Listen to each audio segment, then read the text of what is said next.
الحمد لله رب العالمين نحمده ونستعينه ونستهديه ونستغفره ونؤمن به ونتوكل عليه ونعوذ بالله تعالى من شرور أنفسنا ومن سيئات أعمالنا من يهده الله فلا مضل له ومن يضلله فلن تجد له وليا مرشدا ونشهد أن لا إله إلا الله وحده لا شريك له نشهد أن سيدنا وأسوتنا وحبيبنا محمدا عبده ورسوله أرسله بالهدى ودين الحق ليظهره على الدين كله ولو كره المشركون اللهم صل على محمد وعلى آل محمد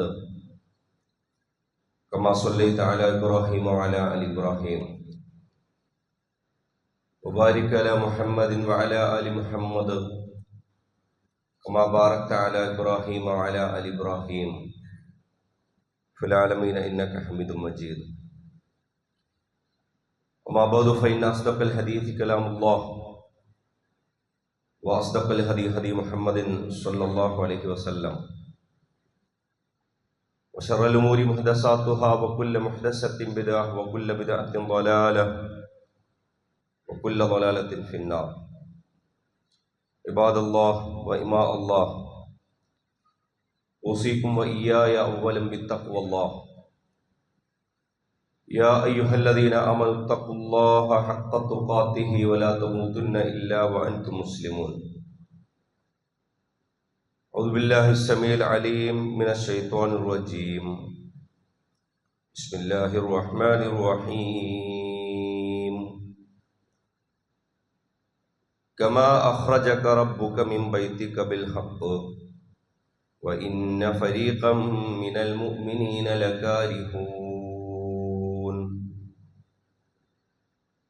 صدق الله.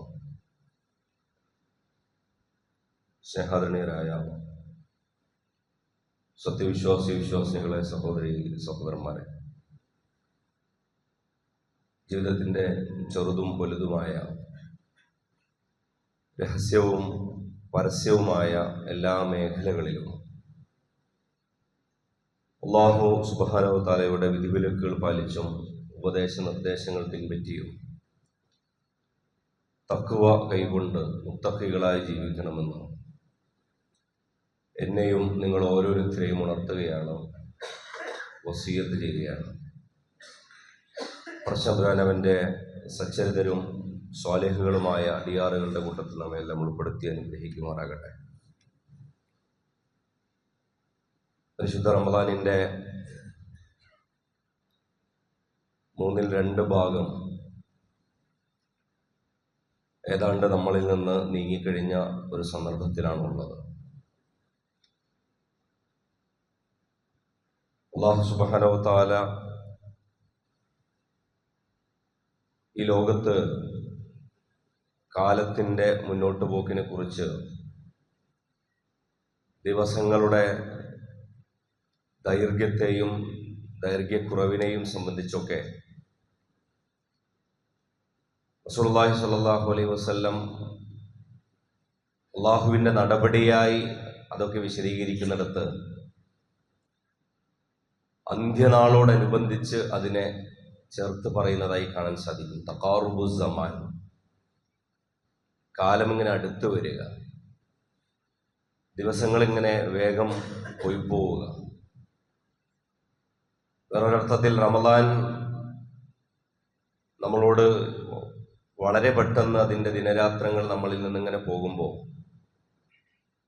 നമ്മൾ ആഗ്രഹിച്ചാലും ഇല്ലെങ്കിലും നമ്മളാണല്ലോ അതിൽ നിന്ന് പോകുന്നത് എന്നുള്ള ആലോചന തഖാറുബുസ് സമാനിൻ്റെ അല്ലാഹു സുബ്ഹാനഹു വ തആല ഈ ലോകത്ത് ഈ ഭൂമിയുടെ ദൈർഘ്യവും ഈ ഭൂമിയുടെ നിലനിൽപ്പുമായി ബന്ധപ്പെടുത്തി പറഞ്ഞ കാര്യങ്ങളിലേക്കാണ് ഇതെല്ലാം എത്തുന്നത് എന്നൊരു പ്രതീതിയാണ് നമുക്കതിനെക്കുറിച്ചൊക്കെ ഉണ്ടാകുന്നത്. അതുകൊണ്ട് ലഭ്യമായ സമയത്തെ പൂർണ്ണമായ അളവിൽ വളരെ ഉത്തരവാദിത്ത ബോധത്തോടുകൂടി അതിനേക്കാളേറെ ഇനി അവശേഷിക്കുന്ന ദിവസങ്ങളിൽ തൗബയുടെ മനസ്സോടുകൂടി ഇസ്തിഗ്ഫാറോടുകൂടി അള്ളാഹുവിലേക്ക് അടുക്കാൻ നമുക്ക് സാധിക്കേണ്ടതുണ്ട്. പടച്ച റബ്ബ് ഈ കഴിഞ്ഞ ദിനരാത്രങ്ങളിൽ അത്രയും നമ്മൾ ചെയ്ത അമലുകൾക്ക് സ്വീകാര്യത നൽകി നമ്മളെ അനുഗ്രഹിക്കുമാറാകട്ടെ. അവശേഷിക്കുന്ന ദിവസങ്ങളിൽ അമലുകൾ കൊണ്ട് ഇതുവരേക്കും പിന്നിലായിപ്പോയ അവർക്ക് കരഞ്ഞും തപിച്ചുമൊക്കെ അള്ളാഹുവിലേക്ക് മടങ്ങാനുള്ള അവസരമാണ്. ഒരർത്ഥത്തിലും നമുക്ക് അള്ളാഹു സുബ്ഹാനഹു വ തആല ഇനിയൊരു അവസരം റമദാൻ നമുക്ക് തന്നു എന്ന് നമുക്ക് ഉറപ്പിക്കാൻ സാധിക്കില്ല. കാരണം അത്രത്തോളം സങ്കീർണമായ ഒരു ലോക സാഹചര്യത്തിൽ, അതിനേക്കാളേറെ നമ്മുടെ ചുറ്റുപാടുകളിൽ നമ്മൾ കേട്ടുകൊണ്ടിരിക്കുന്ന മരണവാർത്തകളിൽ എല്ലാ അർത്ഥത്തിലും ഒരു സൗമു മുവദ്യ, ഒരു വിട പറയുന്നവൻ്റെ ഒരു റമദാൻ, എൻ്റെ അവസാനത്തെ റമദാനാണെന്ന് ഉറപ്പിച്ചിട്ട് തന്നെ ഓരോരുത്തർക്കും ഈ റമദാനിൽ ഇതിൻ്റെ അവസാന ദിനരാത്രങ്ങൾ ഉപയോഗപ്പെടുത്താൻ സാധിക്കേണ്ടതുണ്ട്. പ്രശ്രബത്തിനുള്ള തൗഫീക്ക് നൽകി നമ്മെ അനുഗ്രഹിക്കുമാറാകട്ടെ. റമദാനിൻ്റെ അവസാനത്തിലേക്ക് കടക്കുന്ന ആ പശ്ചാത്തലത്തിൽ തന്നെയാണ് മുസ്ലിം ലോകത്തിന് വളരെ വലിയ സങ്കടകരമായ വാർത്തയായി ഈ കഴിഞ്ഞ ദിവസങ്ങളിൽ നമ്മൾ ഗസയിൽ നിന്ന് ഒരിടവേളയ്ക്ക് ശേഷം നമ്മൾ വലിയ ഷഹാദത്തിൻ്റെ വാർത്തകൾ കേട്ടത്. 400-ലധികം ആളുകളെ ഒരു വെടിനിർത്തൽ കരാർ ഉണ്ടായിട്ടുകൂടി അത് ഇഫ്താറിനിരിക്കുന്ന, എത്തിക്കാഫിനിരിക്കുന്ന മസ്ജിദുകളിൽ ഡ്രോൺ ആക്രമണം നടത്തി ലോകത്തിലെ ഏറ്റവും വലിയ ചട്ടമ്പി രാഷ്ട്രം, ലോകത്തിലെ ഏറ്റവും വലിയ തെമ്മാടി രാഷ്ട്രം അതിൻ്റെ തനി നിറം ആവർത്തിച്ചിരിക്കുകയാണ്. ഈ സമയത്ത് തന്നെയാണ് നമ്മൾ ബദറിനെ കുറിച്ച് ഓർത്തതും. കാരണം ബദറിൻ്റെ അതേ ദിവസം, അതല്ലെങ്കിൽ അതേ ഓർമ്മകൾ പുതുക്കുന്ന ദിവസമാണ് ആ സംഭവം നമുക്ക് മുമ്പിൽ നമ്മൾ കണ്ടത്. സമകാലിക ലോകത്ത് നമുക്കൊരു ബദർ നമ്മളുടെ മുമ്പിൽ നമ്മൾ കണ്ടിട്ടില്ല എന്ന് അല്ലാഹു സുബ്ഹാനഹു വ തആലയോട് നാളെ പറയാൻ നമുക്ക് ഒരു അവസരവുമില്ലാത്ത വിധമാണ് ഗസ നമുക്ക് കുറേ പാഠങ്ങൾ പഠിപ്പിച്ചു തരുന്നത്. നമ്മൾ അതിനെക്കുറിച്ച് ആലോചിക്കേണ്ടതുണ്ട്. എന്താണ് ബദർ എന്ന് അല്ലാഹു സുബ്ഹാനഹു വ തആലയോട് ചരിത്രത്തിൽ നമ്മൾ കണ്ട ഒരു ഏട് മാത്രമാണോ, അതല്ല വർത്തമാനത്തിൽ നമുക്ക് കാണാൻ സാധിച്ച മറ്റൊരു അത്ഭുതകരമായ, വിസ്മയകരമായ ചെറുത്തുനിൽപ്പിന്റെ ഒരു ആവർത്തനം കൂടിയാണോ ബദർ? ഇത് ഇന്ത്യൻ മുസ്ലിങ്ങളെ സംബന്ധിച്ചിടത്തോളം വലിയ രീതിയിൽ ആലോചനക്ക് വഴിമരുന്നിടാൻ വലിയ രീതിയിൽ കെൽപ്പുള്ളൊരു വിഷയമാണ്. ചരിത്രത്തിൽ മാത്രമല്ല വർത്തമാനത്തിലും ഞങ്ങൾ ബദർ കണ്ടിട്ടുണ്ട്. ചരിത്രത്തിലെ 313 പേർ 1000 പേരെ കീഴടക്കിയ അള്ളാഹുവിന്റെ അപാരമായ സഹായത്തോടുകൂടി നിലകൊണ്ട ഒരു ചരിത്രം മാത്രമല്ല ഞങ്ങൾക്കറിയാവുന്നത്. മറിച്ച് 40 കിലോമീറ്റർ നീളവും കൂടിയാൽ ചില സ്ഥലങ്ങളിൽ പരമാവധി 20 കിലോമീറ്റർ വീതിയുമുള്ളൊരു പ്രദേശം കഴിഞ്ഞ ഒരു 70 ആഴ്ചകളിലധികമായി, 72 ആഴ്ചകളിലധികമായി ലോകത്തിലെ എല്ലാവിധ സൂപ്പർ പവറുകളോടും, സോഫിസ്റ്റിക്കേറ്റഡ് വെപ്പണുകളോടും, അപ്പാഷെ വിമാനങ്ങളോടും, ഫൈറ്റർ ജെറ്റുകളോടും, മെർക്കാവോ ടാങ്കറുകളോടും എല്ലാ അർത്ഥത്തിലും അവർ വിശ്വാസത്തിന്റെ കരുത്തിൽ പിടിച്ചു നിന്നു എന്നുള്ളത് അള്ളാഹുവിന് മുമ്പിൽ നമുക്ക് സാക്ഷ്യം പറയേണ്ടി വരുന്നൊരു സാഹചര്യം, പ്രിയപ്പെട്ടവരെ, നമ്മൾ സമകാലിക ലോകത്തിൽ 2023 ഒക്ടോബർ 7 മുതൽ നമ്മൾ കണ്ടുകൊണ്ടിരിക്കുകയാണ്. ഇത് നമ്മളോട് യഥാർത്ഥത്തിൽ എന്താണ് പറയുന്നത്? നമ്മളുടെ ജീവിതത്തിലെ ദുരിതങ്ങൾ, വ്യക്തിപരമായി നമ്മളുടെ ജീവിതത്തിൽ ഇപ്പോൾ അനുഭവിക്കുന്ന കുറെ പ്രയാസങ്ങൾ, അതൊക്കെ ശരിയാണ്. പക്ഷെ അത് മാത്രമാണോ പ്രയാസം എന്ന് ചോദിച്ചാൽ അല്ല എന്നുള്ളതാണ് അതിൻ്റെയൊക്കെ ഉത്തരം. അത് മാത്രമല്ല പ്രയാസം. മുസ്ലിം ലോകത്തിന്റെ സങ്കടങ്ങൾ, ഈ ലോകത്തിന്റെ പ്രയാസങ്ങൾ നമ്മളുടെ സങ്കടങ്ങളാവുക എന്നുള്ളത് നമ്മളെ സംബന്ധിച്ചിടത്തോളം വളരെ പ്രധാനപ്പെട്ട ഒരു കാര്യമാണ്. വല്ലം യഹ്തമ്മ ബി ഉമൂരിൽ മുസ്ലിമീൻ ഫലൈസ മിൻഹും. മുസ്ലിം ലോകത്തിന്റെ ഒരു വിഷയം അവരുടെ വിഷയമായി വന്നിട്ടില്ല എങ്കിൽ അവനെ അവരുടെ കൂട്ടത്തിൽ ഒരാളായി ഗണിക്കുക പോലും സാധ്യമല്ല എന്ന്. നമ്മളിൽ എത്ര പേർക്ക് ഇതൊരു വലിയൊരു വിഷയമായി, നമ്മളുടെ ഹൃദയത്തിന്റെ ഒരു തേങ്ങലായി, എപ്പോഴുമുള്ള നമ്മളുടെ ആലോചനയുടെ ഒരു വഴിമരുന്നായി നമുക്കുണ്ടോ എന്ന് നമ്മൾ ആലോചിക്കേണ്ടത്. നമ്മളുടെ അടുത്ത തലമുറയെക്കുറിച്ചുള്ള നമ്മളുടെ വിചാരങ്ങൾ. ഒരു ഇന്ത്യൻ മുസ്ലിം എന്നുള്ള നിലക്ക് പുതിയ കാലത്ത് പുതിയ പുതിയ ബില്ലുകൾക്ക് ഇങ്ങനെ വന്നുകൊണ്ടിരിക്കുകയാണ്. വഖഫ് ബില്ലൊക്കെ വന്നപ്പോൾ ആളുകൾ കരുതുന്നത് ഏതൊക്കെയോ ചില ബില്ലുകളൊക്കെ ഇങ്ങനെ വന്നുകൊണ്ടിരിക്കുകയാണെന്നാണ്. നിങ്ങൾക്ക് സ്വന്തമായി ദീനിന്റെ പേരിൽ നിങ്ങൾക്ക് പ്രോപ്പർട്ടി, മെറ്റീരിയൽ ഇൻസ്റ്റിറ്റ്യൂഷനാണ് യഥാർത്ഥത്തിൽ വഖഫ് എന്ന് പറയുന്നത്. നിങ്ങളുടെ ഭൗതികമായ വസ്തുക്കൾക്ക് പോലും നിങ്ങൾ അള്ളാഹുവിന്റെ മാർഗത്തിൽ നിങ്ങൾ ദൈവപ്രീതി ആഗ്രഹിച്ചുകൊണ്ട് ചെയ്യുന്ന വഖഫിന് പോലും അതിന്റെ നേച്ചർ ഓഫ് വഖഫ്, അതിന്റെ സ്വഭാവങ്ങൾ അതെങ്ങനെയാകണമെന്ന് തീരുമാനിക്കാൻ സംഘപരിവാർ അതിൽ ഇടപെടാൻ തീരുമാനിച്ചൊരു കാലമാണ്. CAA കുറിച്ച് നമ്മൾ, NRC കുറിച്ച് ഒരുപാട് നമ്മൾ പറഞ്ഞു, ഒരുപാട് നമ്മൾ കേട്ടു. നിങ്ങളുടെ പൗരത്വത്തെ സംബന്ധിച്ച്, നിങ്ങൾ ഒരു മുസ്ലിമായി ഈ നാട്ടിൽ നിലനിൽക്കണോ എന്നുള്ളതിനെ സംബന്ധിച്ച്, നിലനിൽക്കുകയാണെങ്കിൽ ഇവരുടെ ആശ്രിതത്വത്തിലും മറ്റുള്ളവരുടെ ഔദാര്യത്തിലും, അതല്ലെങ്കിൽ വേണമെങ്കിൽ കുറച്ചൊക്കെ നിങ്ങളുടെ ദീനിൽ വെള്ളം ചേർത്ത് ഡൈല്യൂട്ട് ചെയ്തിട്ട് നിങ്ങൾക്കൊരു സൂഫി ഇസ്ലാമായിട്ട്, അതല്ലെങ്കിൽ മോഡറേറ്റ് ഇസ്ലാമായിട്ട്, ഒരു മിതവാദ ഇസ്ലാമായിട്ടൊക്കെ ജീവിച്ചു പോകാമെന്ന് അവർ പറയുന്ന തിട്ടൂരത്തിൽ ജീവിച്ചു പോകാനുള്ള ഓപ്ഷനുകളാണുള്ളത്. ഈ കാലം യഥാർത്ഥത്തിൽ ബദറിനെ കുറിച്ച് നമ്മളോട് പറയുന്നത്. ബദറിനെ കുറിച്ച് നമുക്കറിയാം, അല്ലാഹു സുബ്ഹാനഹു വ തആല വിശ്വാസികളോട് ആദ്യഘട്ടത്തിൽ അതിനായി പറയുന്നത് ഉദിന ലില്ലദീന,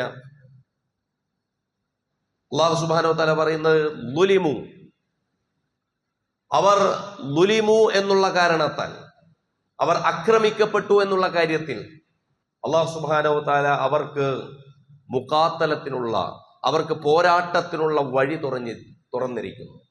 കാരണം ബിഅന്നഹും ളുലിമു, അവർ ആക്രമിക്കപ്പെട്ടിരിക്കുന്നു. അവരുടെ മേൽ മറ്റൊരു സഹായിയും ഇനി ഇല്ലാത്ത അല്ലാഹു സുബ്ഹാനഹു വ തആലയുടെ മാത്രം സഹായം ഇനി അവർക്ക് വന്നെങ്കിൽ മാത്രം രക്ഷയുള്ള ഒരവസ്ഥയിലേക്ക് അവർ എത്തപ്പെട്ടിരിക്കുന്നു.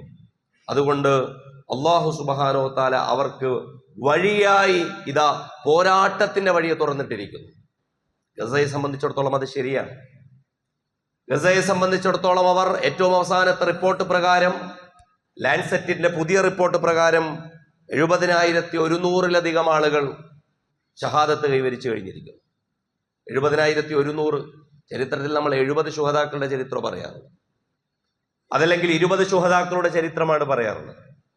എന്നാൽ സമകാലിക ലോകത്തിൽ 2025 ഒരു ജനത എഴുന്നേറ്റ് നിന്ന് പറയുന്നു, ഞങ്ങൾ 70,000 പേർ, 22 ലക്ഷം ജനസംഖ്യ മാത്രമുള്ളൊരു പ്രദേശമുണ്ടോ, നമ്മൾ ആലോചിക്കണം. അവിടെയാണ് 1 ലക്ഷത്തോളം വരുന്ന ശുഹദാക്കൾ പറയുന്നത് ഞങ്ങൾ അള്ളാഹുവിന്റെ മാർഗത്തിൽ ഷഹീദുകളായി. 2.5 ലക്ഷത്തോളം വരുന്ന ആളുകൾ പറയുന്നത് ഞങ്ങൾ ഞങ്ങളുടെ കൈകാലുകൾ, ഞങ്ങളുടെ ഉടൽ, ശരീരഭാഗങ്ങൾ ഞങ്ങൾ അള്ളാഹുവിന്റെ മാർഗത്തിൽ അള്ളാഹുവെ ഇതാ സമർപ്പിച്ചിരിക്കുന്നു. അവരുടെ വിധവകളായവർ, മാതാപിതാക്കളെ നഷ്ടപ്പെട്ട് യത്തീമുകളായ മക്കൾ, ജീവിതത്തിൽ ആരാരുമില്ലാതെ അബലകളും അശരണരുമായി പോയ മനുഷ്യർ, ഇവരൊക്കെ അള്ളാഹുവിനോട് പറയണം, പടച്ചവനെ ഈ ഒരു 2025 ആധുനിക ലോകത്തിന്റെ പരിഷ്കൃത ഭൂമിയുടെ പരിഷ്കൃത ലോകത്തിന്റെ ഒരു കാലത്ത് പടച്ചവനെ ബദറിൽ ഞങ്ങൾ ഇതാ എഴുന്നേറ്റ് നിന്നിരിക്കുന്നു. ഞങ്ങളുടെ ബദറാണിത്, ഞങ്ങളുടെ പോരാട്ടമാണിത്. കാരണം ഞങ്ങൾ ആക്രമിക്കപ്പെട്ടിരിക്കുന്നു. ഞങ്ങളിതാ വീണ്ടും വീണ്ടും ഇതാ ഷഹാദത്തുകൾ അള്ളാഹുവെ നിന്റെ മാർഗത്തിൽ കൊടുത്തുകൊണ്ടിരിക്കുന്നു. ഇന്ത്യൻ മുസ്ലിങ്ങളോട് ഗസ ചോദിക്കുന്നത്, ഇന്ത്യൻ മുസ്ലിങ്ങളോട് പഴയ ബദർ പറയുന്നത്, നിങ്ങൾക്ക് ഇതൊക്കെ എന്ത് സന്ദേശമാണ് കൈമാറുന്നത്? നിങ്ങൾക്ക് എന്താണ് ഈമാനിന്റെ അട്ടിപ്പയറാവകാശം സ്വയം നിലക്ക് ഏറ്റെടുത്തിരിക്കുന്നു എന്നുള്ളതിൽ കവിഞ്ഞ് നിങ്ങൾക്ക് അള്ളാഹുവിന്റെ സഹായത്തിന് അർഹമായ എന്തിനെയാണ് നിങ്ങൾ പ്രതീക്ഷിക്കുന്നത്? വിശുദ്ധ ഖുർആൻ സൂറത്തുൽ അൻഫാൽ നമുക്കറിയാം ബദറിനെ വിശദീകരിക്കുകയും വിശകലനം ചെയ്യുകയും ചെയ്യുന്ന സൂറത്താണ്. ബദറിനെ കുറിച്ച് മാത്രം പറയുന്ന ഒരു സൂറത്താണ്. ബദറിനെ കുറിച്ച് പറയുന്നിടത്ത് ആദ്യമായി യുദ്ധമുതലിനെ കുറിച്ചുള്ള വിശദീകരണം പറയുന്നിടത്ത് അത് പറഞ്ഞ് വിശദീകരിക്കുന്നതിന് മുമ്പ് അല്ലാഹു സുബ്ഹാനഹു വ തആല പറയാ ബദറിൽ ഇറങ്ങിയ യഥാർത്ഥ വിശ്വാസികളുടെ ഗുണത്തെക്കുറിച്ച്. ഞാനും നിങ്ങളും പ്രയാസത്തെക്കുറിച്ച് മാത്രം പറഞ്ഞിട്ട് കാര്യമില്ല, അള്ളാഹുവിന്റെ സഹായത്തെക്കുറിച്ച് ശുഭപ്രതീക്ഷ മാത്രം പറഞ്ഞിട്ട് കാര്യമില്ല. പ്രിയപ്പെട്ടവരെ, നമ്മൾ ആലോചിക്കേണ്ടത് ബദറിനെ കുറിച്ച് പറയുന്നിടത്ത്, അതിന്റെ വിശകലനം സൂചിപ്പിക്കുന്നിടത്ത് സൂറത്തുൽ അൻഫാലിൽ അല്ലാഹു സുബ്ഹാനഹു വ തആല പറയാണ്, യഥാർത്ഥ വിശ്വാസികൾ ആരാണ്?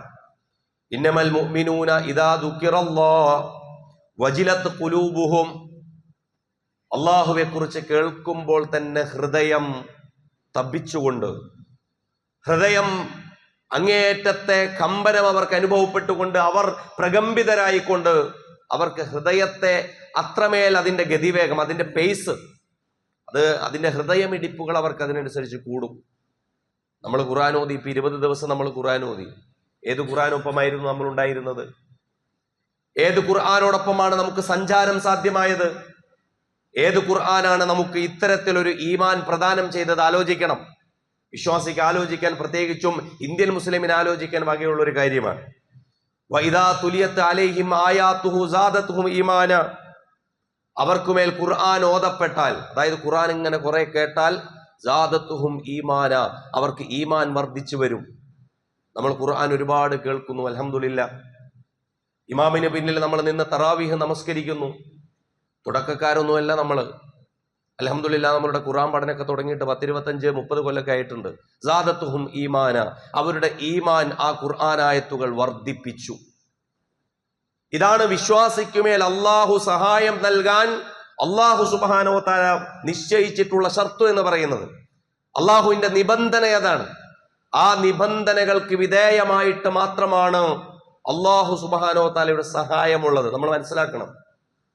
അല്ലാതെ അള്ളാഹു സുബ്ഹാനഹു വ തആല ഇന്ത്യൻ മുസ്ലിങ്ങളാണ്, അതല്ലെങ്കിൽ മുസ്ലിം സമൂഹത്തിന്റെ പ്രയാസങ്ങളുണ്ട് എന്നുള്ളത് കൊണ്ട് അവർക്കുമേൽ അഹസിബന്നാസു അയ്യുത്രകു അയ്യഖൂലു ആമന്ന വഹും ലാ യുഫ്തനൂൻ.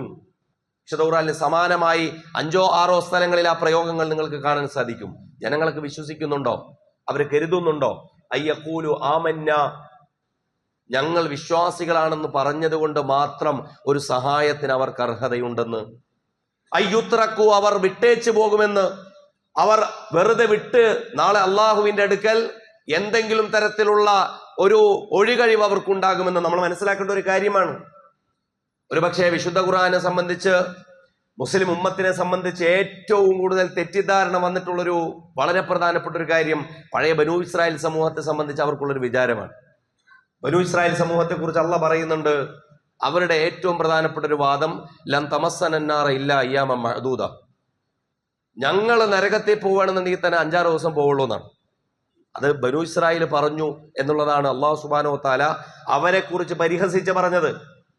നഹ്നു അബ്നാഉല്ലാഹി വഅഹിബ്ബാഉഹു, ഞങ്ങളാണ് അള്ളാഹുവിന്റെ ഏറ്റവും പ്രിയപ്പെട്ടവർ, അള്ളാഹുവിന് ഏറ്റവും ഇഷ്ടപ്പെട്ട കൂട്ടക്കാർ എന്ന് സ്വയം നിലക്ക് വിശ്വസിച്ചിരുന്നവരായിരുന്നു ബനൂ ഇസ്രായേലിയർ. അള്ളാഹുവിനെ കുറിച്ച് പറഞ്ഞത് അൽ മഗ്ലൂബി അലൈഹിം എന്നാണ്, അള്ളാഹുവിനാൽ കോപിക്കപ്പെട്ടവരെന്നാണ്. എന്തിനാണ് ബനൂ ഇസ്രായേലിന്റെ ചരിത്രം പടച്ചവൻ പേർത്തും വീണ്ടും വീണ്ടും നമ്മളോട് പറയുന്നത്? നിങ്ങൾ ആലോചിച്ചിട്ടുണ്ടോ? ഒരു സമൂഹത്തെ കുറിച്ച് കുറ്റം പറയാൻ വേണ്ടി മാത്രം അള്ളാഹു ഒരു കൂട്ടരുടെ ചരിത്രം ഇങ്ങനെ അള്ളാഹു ഈ ലോകത്ത് നിലനിൽക്കുന്ന, ഈ ലോകം നിലനിൽക്കുന്ന കാലത്തോളമുള്ള ഒരു വിശുദ്ധ വേദഗ്രന്ഥത്തിൽ വെക്കുമോ? അങ്ങനെയല്ലല്ലോ. മറിച്ച് ബനൂ ഇസ്രായേലിയരുടെ സ്ഥാനത്ത് പുനഃപ്രതിഷ്ഠിക്കപ്പെട്ടിട്ടുള്ള ഉമ്മത്താണ് ഉമ്മത്ത് മുസ്ലിമ. അവർക്ക് വരാൻ സാധ്യതയുള്ള തോന്നലാണ് ഞങ്ങൾ വലിയ ആൾക്കാരാണ്, പടച്ചോൻ ഞങ്ങളെ സഹായിക്കണം, സഹായിച്ചേ പറ്റൂ, അതല്ലെങ്കിൽ സഹായത്തിന് ഞങ്ങൾ അർഹരാണ് എന്നവർ തെറ്റിദ്ധരിക്കും കേവല വിശ്വാസം കൊണ്ട്. അങ്ങനെ കാര്യമില്ല എന്നാണ്. അവർ വിശ്വാസത്തിന്റെ കേവലമായ പ്രഖ്യാപനം കൊണ്ട് മാത്രം അള്ളാഹുവിന്റെ സഹായത്തിന് അർഹരാകുന്നില്ല. അവർ ആ മാർഗത്തിൽ ചില ത്യാഗസന്നദ്ധതക്ക് തയ്യാറാകേണ്ടതുണ്ട്. ആ ത്യാഗസന്നദ്ധതയിൽ ജീവിതം കൊണ്ട് തുടങ്ങും, ചിലപ്പോൾ ജീവൻ കൊണ്ട് അവസാനിക്കേണ്ടി വരും. അതാണ് ഷഹാദത്ത്. ജീവിത സാക്ഷ്യം അത് രക്തസാക്ഷ്യമായി മരണത്തിന്റെ അവസാന വക്രത്തിലും അവർ അള്ളാഹുവിന്റെ പേരിൽ അവർ ഉയർന്നു നിൽക്കും. അപ്പോ അള്ളാഹുവിന്റെ സഹായത്തിന് അവർ അർഹരായി തീരും. അതുപോലെ തന്നെ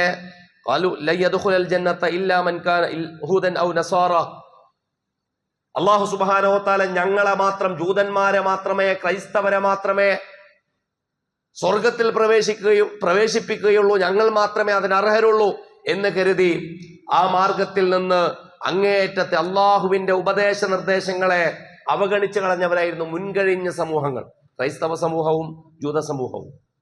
പ്രിയപ്പെട്ടവരെ, നമ്മളൊന്ന് ആലോചിച്ചു നോക്കൂ. ബദരീങ്ങളുടെ പേരിൽ തന്നെ നമ്മളിപ്പോ ഈ അടുത്ത് കണ്ടത് 313 ആടുകളെയാണ് അല്ലെ. ബദരീങ്ങളുടെ സ്ഥലത്ത് കണ്ടത് 313 ആടിനെയാണ്.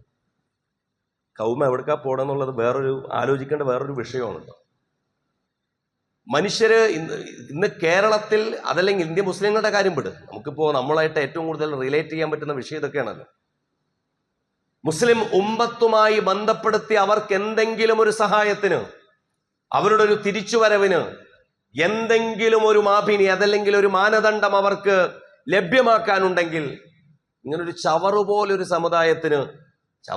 ഒരു സമുദായത്തിന് അള്ളാഹു ദുനിയാവിൽ തന്നെ പീഡിപ്പിക്കുന്നു, ദുനിയാവിൽ തന്നെ അവർക്ക് ശിക്ഷ കൊടുക്കുന്നതാണ്. ഹസിറ ദുനിയ വൽ ആഖിറ, ദുനിയാവ് അവർക്ക് നഷ്ടപ്പെടുമെന്നാണ്. വൽ ആഖിറ, ദുനിയാവും നഷ്ടപ്പെടും, ആഖിറത്തും നഷ്ടപ്പെടും. ശത്രുവിന് സുഖം, ശത്രുവിന് ദുനിയാവെങ്കിലും കിട്ടും, ഭൗതികവാദിക്ക് ദുനിയാവെങ്കിലും കിട്ടും. നിരീശ്വരവാദിയെ സംബന്ധിച്ചിടത്തോളം, അതല്ലെങ്കിൽ അഗ്നോസ്റ്റിക്സിനെ സംബന്ധിച്ചിടത്തോളം, സ്പെക്ടിക്കിനെ സംബന്ധിച്ചിടത്തോളം, സന്ദേഹവാദിയെ സംബന്ധിച്ചിടത്തോളം, അവരെ സംബന്ധിച്ചിടത്തോളം സുഖമാണ്. ഏറ്റവും ചുരുങ്ങിയത് ഒരു 10-60 കൊല്ലാണ് ജീവിതമെങ്കിൽ പോലും ഒരു മനസാക്ഷി കൂത്തൂല്ലാതെ അതങ്ങോട്ട് ആറാടി കേളി കളിച്ചിട്ട് അങ്ങോട്ട് പോകാൻ പറ്റും. പക്ഷെ വിശ്വാസിക്ക് അങ്ങനെ പറ്റൂല. കാരണം വിശ്വാസി പകുതി ഇങ്ങനെ നിൽക്കുകയാണ് ചെയ്യുക. വബിനന്നാസി മയ്യഅ്ബുദുല്ലാഹ അലാ ഹർഫ്, ചില ആളുകളുണ്ട് അവര് ഓരത്ത് നിന്നിട്ടാ ഇബാദത്ത് ചെയ്യുക. പൂർണ്ണമായിട്ട് ഗാലറിയിൽ നിന്ന് കളി കാണാൻ നമ്മുടെ നാട്ടിൽ ഒരു വർത്താനമുണ്ട്. കളി കാണാൻ മാത്രമേ അവർക്ക് ഇഷ്ടമുള്ളൂ, കളിക്കാൻ അവർക്ക് ഇഷ്ടമല്ല. ഇപ്പൊ ഗസയെ കുറിച്ച് പറയുമ്പോൾ നമുക്ക് ഇഷ്ടമാണ്, പ്രിയപ്പെട്ടവരായ ആളുകളുടെ ചരിത്രം പറയുമ്പോൾ നമുക്ക് ഇഷ്ടമാണ്, ഷഹാദത്തിന്റെ ചരിത്രം പറയുമ്പോൾ നമുക്ക് ഇഷ്ടമാണ്, ജയിലിൽ പോയവരെ കുറിച്ച് പറയുമ്പോൾ നമുക്ക് ഇഷ്ടമാണ്, അല്ലേ? ഇന്ത്യൻ ജയിലുകളിൽ ആയിരക്കണക്കിന് നിരപരാധികളായ മനുഷ്യർ ജീവിക്കുന്നുണ്ട്, ആയിരക്കണക്കിന് നിരപരാധികൾ. ഈ അടുത്ത കാലത്ത് നമ്മൾ കേട്ട പല അറസ്റ്റുകളും അത്തരത്തിൽ നിരപരാധികളുടെ അറസ്റ്റുകളാണ്. ഒരിക്കൽ പോലും നിങ്ങൾക്ക് ജയിലറയിൽ എത്തണം, നിങ്ങൾ അങ്ങനെ ആഗ്രഹിക്കണമെന്നല്ല, ജയിലറയിൽ എത്തേണ്ടി വരുന്നൊരു ഘട്ടമുണ്ടാകും എന്ന് നിങ്ങൾക്ക് ആലോചിക്കുക പോലും ചെയ്യാത്തൊരു കാലം. ഫിറൗനിന്റെ കാലത്ത് മൂസയുടെ അനുയായികൾ പുറത്തു നിൽക്കുമെന്ന് ഇത്ര കോൺഫിഡൻസ് ഉണ്ടോ? ബദറിനെ മുൻനിർത്തി, ഗസയെ മുൻനിർത്തി നമുക്കൊക്കെ ആലോചിക്കാനുള്ള വിഷയം അതാണ് പ്രിയപ്പെട്ടവരെ. ലോകത്തെ ഏറ്റവും വലിയ ജനാധിപത്യത്തെക്കുറിച്ചും മൂല്യങ്ങളെക്കുറിച്ചും പറയുന്നവർ, അവരോട് അള്ളാഹു സുബ്ഹാനഹു വ തആല പറയാണ്, അള്ളാഹു സുബ്ഹാനഹു വ തആല അവരുടെ മുമ്പിൽ തന്നെ വെച്ചിട്ട് പറയാണ്, നിങ്ങൾ ഈ പറയുന്ന ഈ ജനാധിപത്യത്തിന്റെ ഉള്ള്, അതല്ലെങ്കിൽ ഈ പറയുന്ന മതേതരത്വത്തിന്റെയും ഈ പറയുന്ന മനുഷ്യാവകാശത്തിന്റെയും ഒക്കെ ഉള്ള് പൊള്ളയാണ്. കാരണം നിങ്ങൾ പ്രതിനിധീകരിക്കുന്നത് ബാത്തിലിനെയാണ്. അതുകൊണ്ടാണ് ഗസയും ചരിത്രത്തിലെ ബദറും പ്രതിനിധീകരിച്ചത് ഹക്കിനെയാണ്. നമ്മളോട് ചോദിക്കുന്നത്, അള്ളാഹ് ചോദിക്കുന്നത്, നിങ്ങൾ ഹക്കിനോടൊപ്പം നിൽക്കാൻ സന്നദ്ധമാണോ എന്നാണ്. ഹക്കിനോടൊപ്പം ഉണ്ടോ? അള്ളാഹ് ഉദ്ദേശിക്കുന്നത് അതാണ്. ബൽ നഖ്ദിഫു ബിൽ ഹഖ്ഖി അലൽ ബാത്തിലി ഫയദ്മഉഹു ഫഇദാ ഹുവ സാഹിഖുൻ. നാം സത്യം കൊണ്ട് ബാത്തിലിനെ പ്രഹരിക്കാൻ ആഗ്രഹിക്കുന്നു, എറിഞ്ഞു വീഴ്ത്താൻ ആഗ്രഹിക്കുന്നു. അള്ളാഹു സുബ്ഹാനഹു വ തആല ആഗ്രഹിക്കുന്നത് അതാണ്. അതുകൊണ്ടാണ് വഖുൽ ജാഅൽ ഹഖ്ഖു വസഹഖൽ ബാത്തിലു ഇന്നൽ ബാത്തില കാന സഹൂഖ. ഹഖ് വന്നു, ബാത്തിൽ നശിച്ചു. ഇന്നൽ ബാത്തില കാന സഹൂഖ, ബാത്തിൽ നശിക്കാനുള്ളതാണെന്നുള്ള ആഗ്രഹത്തിനുമേൽ പോരാടുന്ന ഒരു കൂട്ടരുണ്ടോ? സന്നദ്ധത വളരെ പ്രധാനപ്പെട്ടതാണ്. അള്ളാഹുവിന്റെ മാർഗത്തിൽ ഷഹാദത്ത് ആഗ്രഹിച്ചുകൊണ്ടല്ലാതെ വിരിപ്പ് വിരിക്കുന്ന വിശ്വാസിയെക്കുറിച്ച് ഇസ്ലാം സങ്കല്പിക്കുന്നില്ല. നമ്മൾ ആലോചിക്കേണ്ട ഒരു കാര്യമാണ്. നമ്മളിൽ എത്ര പേർ, നമുക്ക് മരണത്തെ തന്നെ പേടിയാണ്, അല്ലേ? മരണത്തെ തന്നെ നമ്മൾ എക്സസൈസ് ചെയ്യുന്നതും നമ്മൾ ജോഗിങ്ങിന് പോകുന്നത് പോലും മരിക്കുമെന്ന് പേടിച്ചിട്ടാണ്. അവിടെയാണ് അള്ളാഹ് ചോദിക്കുന്നത്, നിങ്ങൾ അള്ളാഹുവിന് നിങ്ങളുടെ നഫ്സ് കൊടുക്കാൻ തയ്യാറുണ്ടോ? അള്ളാഹുവിന് നിങ്ങൾ നിങ്ങളുടെ സമ്പത്ത് കൊടുക്കാൻ തയ്യാറുണ്ടോ? ഇന്നല്ലാഹ ഇശ്തറാ മിനൽ മുഅ്മിനീന അൻഫുസഹും വ അംവാലഹും ബിഅന്ന ലഹുമുൽ ജന്ന. ഇത് സന്നദ്ധതയാണ് കേട്ടോ. നമുക്ക് അങ്ങനെ കൊടുക്കേണ്ടി വരുന്ന ഘട്ടങ്ങളിലേക്ക്, പരീക്ഷണത്തിലേക്കൊക്കെ ഇപ്പൊ നാളെ തന്നെ ചെന്ന് ചാടണം എന്നൊന്നും നമ്മൾ ആഗ്രഹിക്കുന്നില്ല. പക്ഷെ അത് സന്നദ്ധതയുടെ പേരാണ്.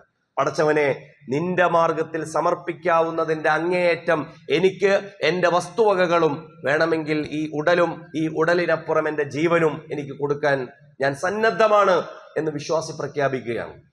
അല്ലാത്ത പക്ഷം ബദർ, പമ്പുറ്റ ഹംസ റളിയല്ലാഹു ചാടിയന്റെ ചരിത്രം മാത്രമാവും, അസ്വദിനെ കുറിച്ചുള്ള ചരിത്രം മാത്രമാകും. ഉത്തുബയുടെ ചരിത്രം മാത്രമായി, അതല്ലെങ്കിൽ ഇപ്പുറത്ത് ഹംസത്തലിയോരും അതുപോലെ തന്നെ അലിയാർ തങ്ങളും റളിയല്ലാഹു അൻഹു ഇവർ നടത്തിയ ദ്വന്ദ്വയുദ്ധത്തിന്റെ ചരിത്രം മാത്രമാകും. ഇത് കേട്ടിട്ട് പടപ്പാട്ട് മാത്രം പാടിപ്പോയിട്ട് കാര്യമൊന്നുമില്ല. നിങ്ങൾക്ക് ബദർ നൽകുന്ന പാഠം എന്താണ്? വിശ്വാസി എന്നുള്ള നിലക്ക് നിങ്ങളുടെ സന്നദ്ധതയെ എത്രമേൽ പരീക്ഷിക്കാൻ നിങ്ങൾ നിന്നുകൊടുക്കുമെന്ന് അള്ളാഹുവിന് മുമ്പിൽ നിങ്ങൾക്ക് വീണ്ടും പുനർപ്രതിജ്ഞ നടത്തേണ്ടുന്ന സന്ദർഭമാണ്. ഗസ അത് തെളിയിച്ചിട്ടുണ്ട്.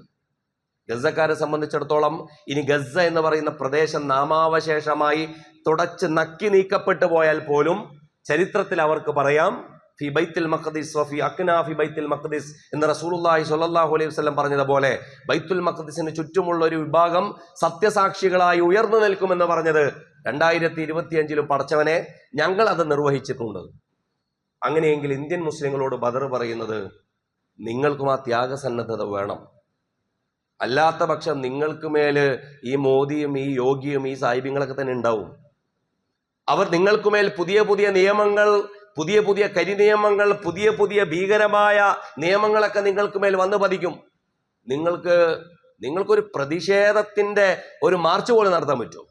അങ്ങനെയാണല്ലോ ഈ ഒരു പൗരത്വ സമരമൊക്കെ ഉണ്ടായപ്പോൾ നമ്മൾ 2 മാർച്ചൊക്കെ നടത്തി തളർന്നു. ഇനി എന്ത് വന്നാലും കുഴപ്പമില്ല. ആളുകളെ സംബന്ധിച്ചിടത്തോളം നമ്മളുടെ വീടും നമ്മളുടെ സ്വത്തൊക്കെ നമ്മുടെ ബാങ്ക് അക്കൗണ്ടൊക്കെ സേഫാണെന്ന് കരുതിയിട്ടാണ് ആളുകൾ ജീവിക്കുന്നത്. പ്രിയപ്പെട്ടവരെ, അങ്ങനെയല്ല. ഒരു സമൂഹം എന്നുള്ള നിലയിൽ വലിയ രീതിയിലെ പരീക്ഷണങ്ങളിലേക്ക് എടുത്തെറിയപ്പെടുമെങ്കിൽ അവരുടെ ത്യാഗസന്നദ്ധതയെ അല്ലാഹു സുബ്ഹാനഹു വ തആല അളന്നു നോക്കുന്നുണ്ട്. അല്ലാഹു സുബ്ഹാനഹു വ തആല ആ നിലയിലുള്ള നിശ്ചയദാർഢ്യം നൽകി, തീരുമാനത്തിലെ അങ്ങേയറ്റത്തെ സ്ഥിരത നൽകി നമ്മളെല്ലാം അനുഗ്രഹിക്കുമാറാകട്ടെ. ഗസയെ സംബന്ധിച്ചിടത്തോളം ലോകത്തിന് മുമ്പിൽ വലിയ ചരിത്രം, ഏറ്റവും ഇനി വരുന്ന തലമുറക്ക് നൽകാവുന്ന ഏറ്റവും മികച്ച ചരിത്രം നൽകിയിട്ടാണ് ഗസയുടെ കഴിഞ്ഞ ബന്ദി കൈമാറ്റം കഴിഞ്ഞു പോയിട്ടുള്ളത്. നമുക്കറിയാം, ആദ്യഘട്ടത്തിൽ 210 ആളുകൾ, പിന്നീട് 150 ആളുകൾ, അതുപോലെ തന്നെ പിന്നീട് 200 ആളുകൾ, ഇങ്ങനെയൊക്കെ ആയിട്ട് ബന്ദികളെ കൈമാറുമ്പോൾ പകരം 4 പേർക്കും 5 പേർക്കും പകരം ഇങ്ങനെ വാങ്ങിച്ചപ്പോൾ ലോകത്തിന് മുമ്പിൽ അവർ കാണിച്ചൊരു കാര്യമുണ്ട്. ഇപ്പൊ ഖത്തർ ലോകകപ്പിന്റെ സമയത്ത് ന്യൂസിലാൻഡിലെ ക്രൈസ്റ്റ് ചർച്ച് വെടിവെപ്പിനെ തുടർന്ന് അവിടുത്തെ പ്രധാനമന്ത്രി ജസീന്ത ആൻഡേഴ്സൺ അവിടെ പാർലമെന്റിൽ നടത്തിയ ചടങ്ങിലൊക്കെ നമ്മൾ ചില ഖുർആനായത്തുകൾ ഇങ്ങനെ കേട്ടിരുന്നു.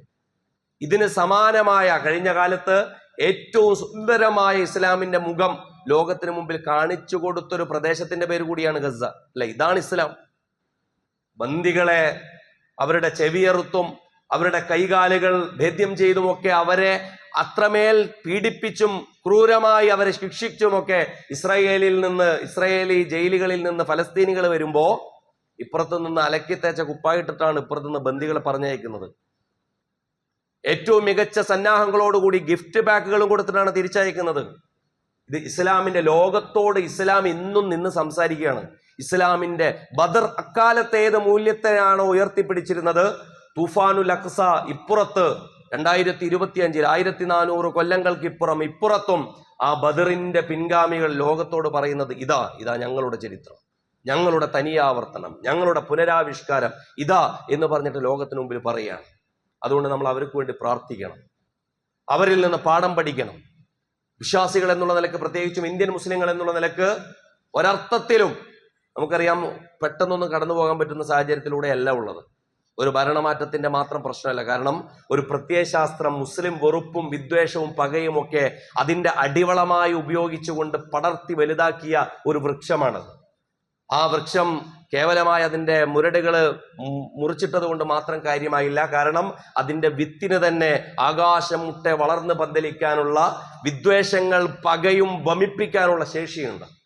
അവിടെയാണ് നമ്മൾ ഇസ്ലാമിനെ സമുജ്വലമായി ജീവിതത്തിൽ പ്രതിനിധീകരിച്ചുകൊണ്ട് പുതിയ കാലത്തെ ബദറിലെ സഹായത്തിന് അള്ളാഹുവേ ഇങ്ങനെയൊരു വിഭാഗം നിന്റെ സഹായത്തിന് അർഹമാണ് എന്ന് തെളിയിക്കാനുള്ള ഒരു ബാധ്യതയുമായി നമ്മൾ ഇവിടെ ജീവിക്കുന്നത്.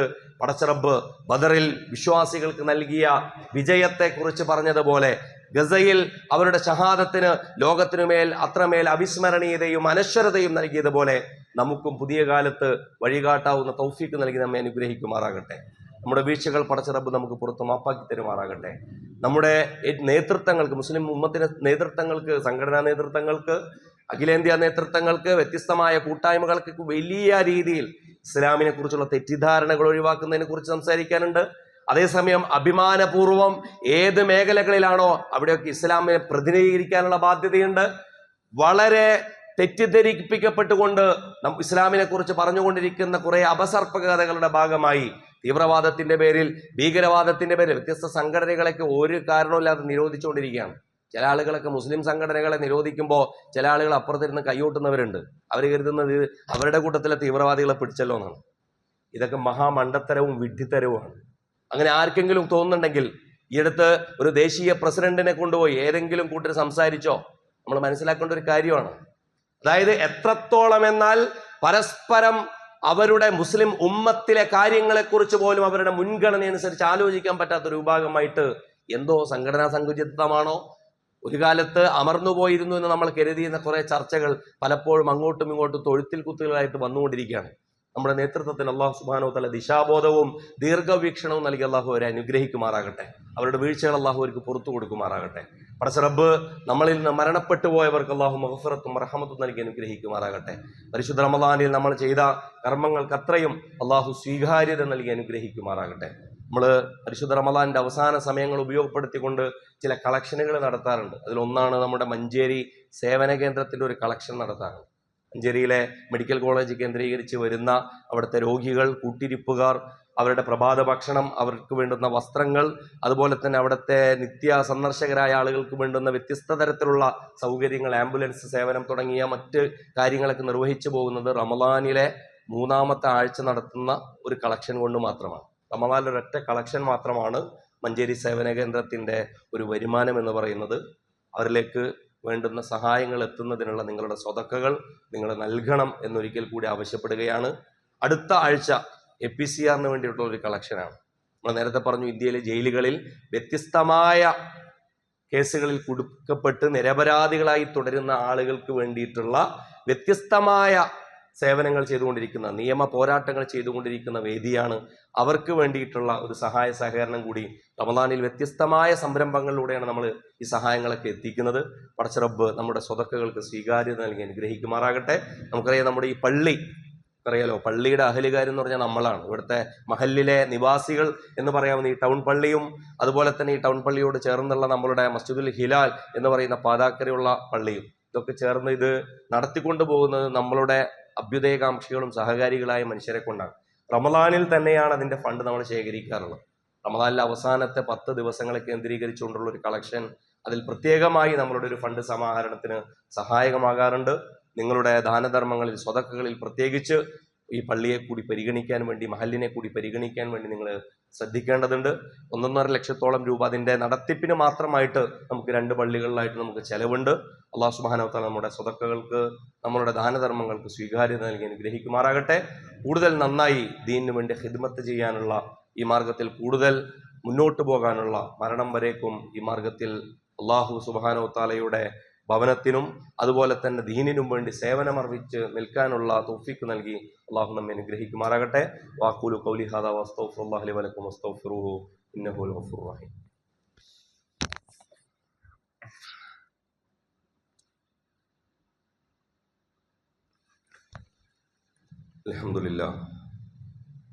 അൽഹംദുലില്ലാഹിൽ അഹദ് അൽ ഫർദിസ് സമദ് അല്ലദീ ലം യലിദ് വലം യൂലദ് വലം യകുൽ ലഹു കുഫുവൻ അഹദ്. اللهم صل وسلم وبارك على رسولك محمد وعلى ال محمد كما صليت وسلمت وباركت على ابراهيم وعلى ال ابراهيم في العالمين انك حميد مجيد. عباد الله وإماء الله، اوصيكم واياي ثانيا بتقوى الله. يا ايها الذين امنوا اتقوا الله حق تقاته ولا تموتن الا وانتم مسلمون. اللهم اغفر للمؤمنين والمؤمنات والمسلمين والمسلمات الأحياء منهم والأموات إنك مجيب الدعوات يا قاضي الحاجات. اللهم انصر إخواننا بأرض فلسطين، اللهم انصرهم بنصرك العزيز على القوم الكافرين، على الصهاينة المكرة الجبرة. اللهم دمر أعداءنا أعداءك أعداء الدين. اللهم زلزل أقدامهم، اللهم فرق جمعهم، اللهم هدم حصونهم، اللهم أقل نفوذهم يا رب العالمين. اللهم طهر المسجد الأقصى من اليهود المحتلين، اللهم أعد المسجد الأقصى إلى رحاب المسلمين. اللهم طهر المسجد الأقصى من اليهود المحتلين. اللهم انصر إخواننا بأرض فلسطين. اللهم تقبل شهداءهم. اللهم اشف مرضاهم وجرحاهم يا رب العالمين. اللهم انصر إخواننا في كل مكان. اللهم انصر إخواننا المستضعفين في بلادنا الهند. اللهم ربنا آتنا في الدنيا حسنة وفي الآخرة حسنة وقنا عذاب النار. اللهم ربنا ظلمنا أنفسنا وإن لم تغفر لنا وترحمنا لنكونن من الخاسرين. اللهم ربنا تقبل منا دعاءنا وصيامنا وقيامنا وسائر صدقاتنا وأعمالنا إنك أنت السميع العليم، وتب علينا إنك أنت التواب الرحيم، واغفر لنا يا غافر المذنبين وارحمنا بأنواع رحمتك يا أرحم الراحمين. وصلى الله تعالى على خير خلق محمد وآله وصحبه أجمعين. سبحان ربك رب العزة عما يصفون وسلام على المرسلين والحمد لله رب العالمين. قوموا للصلاة.